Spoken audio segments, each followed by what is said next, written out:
ఎమ్మెల్యేలతో ఇజ్జత్ పోతున్నది. నియోజకవర్గానికి నిధులు అడుగుతున్నారు. మా ఇండ్ల చుట్టూ పదే పదే వచ్చి తిరుగుతున్నారు. వాళ్లకు మేమేం చెప్పలేకపోతున్నాం. మీరేమో సపోర్ట్ చేస్తలేరు. ఇకపై వస్తే డైరెక్ట్గా మీ దగ్గరికే పంపిస్తాం. సీఎం రేవంత్ రెడ్డితో మంత్రులు మొర. కేబినెట్ భేటీ తర్వాత సీఎంతో చెప్పుకున్న కొందరు మంత్రులు. కరవమంటే కప్ప కోపం, ఇడవమంటే పాము కోపం. సేమ్ ఇలాగే ఉన్నది కొందరు మంత్రుల పరిస్థితి. అటు ఎమ్మెల్యేలకు న్యాయం చేయలేక, ఇటు ముఖ్యమంత్రికి చెప్పుకోలేక సతమతం అవుతున్నట్టుగా తెలుస్తోంది. పొద్దుగాల లేవగానే అప్పట్లో అప్పులోళ్ళు ఇంటి మీదకి వచ్చినట్టు ఎమ్మెల్యేలు మంత్రుల ఇంటి చుట్టూ తిరుగుతున్నారట. కొందరు మంత్రులు అయితే సదరు ఎమ్మెల్యేల కంట్లో పడకుండా తప్పించుకొని తిరుగుతూ ఉన్నారు. ఎమ్మెల్యేల ఒత్తిడి తట్టుకోలేక మొన్న కేబినెట్ భేటీ అయిపోగానే ముఖ్యమంత్రి దగ్గరికి పొలోమని వెళ్ళి మొరబెట్టుకున్నారంట మంత్రులు. ఏంది మాకు లొల్లి అని చెప్పేసి. ఏం జరిగిందయ్యా అంటే ఇది మంత్రులకు ఎమ్మెల్యేలు సుక్కలు చూపిస్తున్నారంట.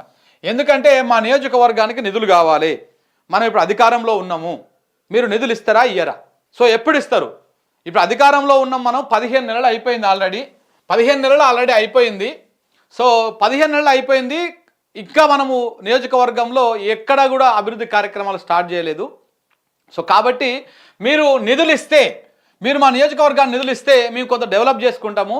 అధికారంలో లేనప్పుడు, ప్రతిపక్షంలో ఉన్నప్పుడు నియోజకవర్గం అభివృద్ధి కాలేదంటే ప్రభుత్వం లేదు కాబట్టి, నిధులు రాలేదు కాబట్టి కాలేదని అనుకుంటారు. మనం అధికారంలో ఉన్నాము, ప్రజలు మనకు పట్టం కట్టారు, మీరు ఇవ్వకపోతే ఎట్లా అని చెప్పేసి మినిస్టర్ల దగ్గరికి ఈ ఎమ్మెల్యేలు వరుస పెట్టిపోతాం. వీళ్ళు ఎవరో కాదు, మళ్ళీ కాంగ్రెస్ ఎమ్మెల్యేలు బీఆర్ఎస్ నుంచి కాంగ్రెస్లకు పోయినటువంటి ఎమ్మెల్యేలే పోతా ఉన్నారంట. రోజు ఎక్కడికి పోతా ఉన్నారు? మినిస్టర్స్ ఇంటికి పోతా ఉన్నారంట ప్రతిరోజు. అంటే నెలల 2-3 రోజులు అట్లా పోయి తిరిగి వస్తామంట. ఊకే పోయి సార్ ఎంతో కొంత ఇవ్వండి, మేము డెవలప్ చేసుకుంటాము, రేపైతే మా ముఖం చూస్తట్లేదు ప్రజలు, ఊర్లల్లో ఇబ్బంది అవుతుందని చెప్పేసి. మంత్రులు ఏం చేస్తారు? మంత్రులు ఏం రూపాయి ఇవ్వలేకపోతా ఉన్నారు. ముఖ్యమంత్రి గారికి అయితే పట్టించుకుంటలేరు. కనీసం ఎన్నిసార్లు మొరబెట్టుకున్నా కానీ ఆయన ఢిల్లీకి, హైదరాబాద్కి, ఆయన హైడ్రా చూసుకొని కన్నా, ఆయన పెద్ద సంచి హైకమాండ్కి, చిన్న సంచి చిన్న హైకమాండ్కి, ఇంకా అన్నిటికంటే పెద్ద సంచి మన ఇంట్లో మనోళ్ళకు పంచుకోనికనే సమయం సరిపోతలేదు. ఈయనకు ఎమ్మెల్యేలకు ఏడుకెళ్ళి ఇవ్వాలి, ఆయన పట్టించుకునేటువంటి పరిస్థితులు ఆయన లేడు. సో దీంతో ఇక చూసిర్రు. మొన్న క్యాబినెట్ భేటీ అయింది కదా గురువారం నాడు.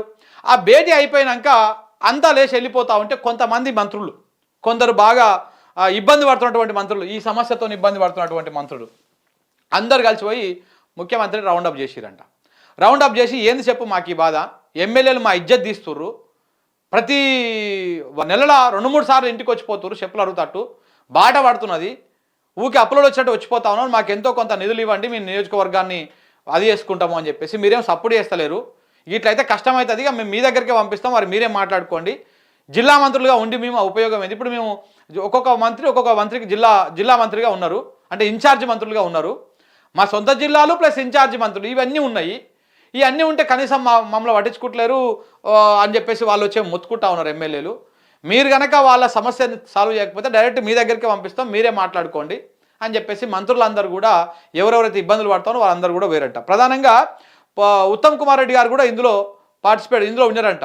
అవును, నేను కూడా కరీంనగర్ జిల్లాకు మంత్రిగా ఉన్నా, ఇన్ఛార్జ్ మంత్రిగా ఉన్నా, వాళ్ళు కూడా వచ్చి అడుగుతా ఉన్నారు, ఊకే నేను ఏం చెప్పలేకపోతున్నా, ఇక నాతో కాదు, ఇట్లా నువ్వే చూసుకో అని చెప్పుకుంటే ఆయన మాట్లాడుకుంటే వెళ్ళిపోయినట్టు ఆ నుంచి.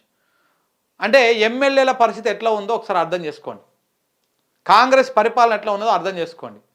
ప్రజలకు న్యాయం జరగక, ఎమ్మెల్యేలకు న్యాయం జరగక, మరి ఎవరికి న్యాయం చేస్తున్నట్టు?